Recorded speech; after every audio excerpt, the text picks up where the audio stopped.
In this video, we will answer this important question. How do you pray on a plane if you cannot stand up or face the Qibla? So my question is, how should I pray on a flight where the airline asks passengers to pray from their seats, but on my particular flight, the Qibla is directly behind me when I sit on my seat. Also, most of the flight attendants are non-Muslims, so they wouldn't give any importance to the Salah, and they would prohibit it. They would prohibit me from standing and praying in empty corners of the plane, as they are like emergency exits. We've addressed this issue before, Farouk, but we will repeat it again. Standing up to offer your fard prayer is one of the pillars of salat. So if you're able and you sit down, your prayer is invalid. This is number one. So if I'm unable to stand up, simply because the flight attendants are not allowing to, especially if you are in the economy class. There is no room for you to stand, most likely, because of the airplanes being tight and the ceiling is low.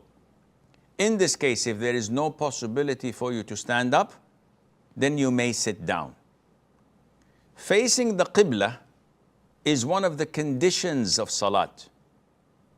And this condition is excused if you're unable, as in the case while flying and the Qibla is to your back.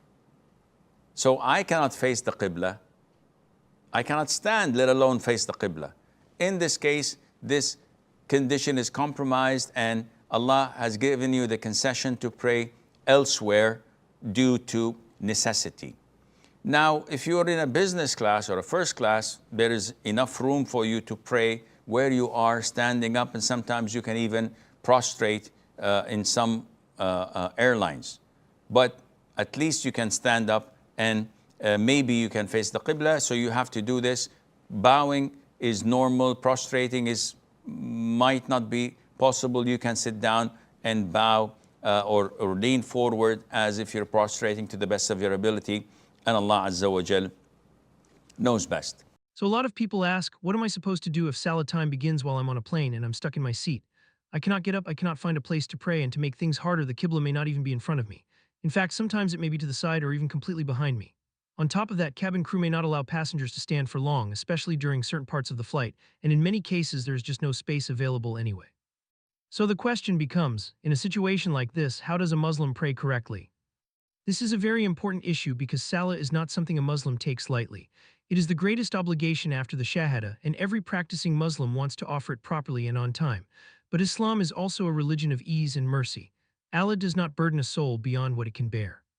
So when a person is in a place where normal prayer becomes difficult, like on a flight, then we have to understand what remains obligatory and what is excused because of genuine inability. For example, standing in the obligatory prayer is one of the essential parts of Salah for the one who is able. So if a person can stand, then he should stand and not leave that without a valid reason. But if the person truly cannot stand, either because the airline rules do not allow it, or because the plane is too crowded, or there is simply no safe place to do so, then he prays according to what he is able to do. In the same way, facing the Qibla is also required in prayer. But if a person is unable to face it due to circumstances beyond his control, then that condition is also overlooked because of necessity. And this is where many people get confused. They think if they cannot pray perfectly, then maybe they should skip the prayer altogether, but that is not the correct approach. The point is to fear Allah as much as you can and to perform the prayer in the best way available to you in that moment. If you have more room, then you do more. If you have less ability, then you do what you can. The ruling may also differ depending on whether you are in a tight seat with no movement at all, or in a place where there is enough room to at least stand, turn, bow, or pray with more freedom. By the end, you'll have a much clearer understanding of how to handle Salah during air travel without confusion, and how to fulfill your duty to Allah even when the circumstances are difficult.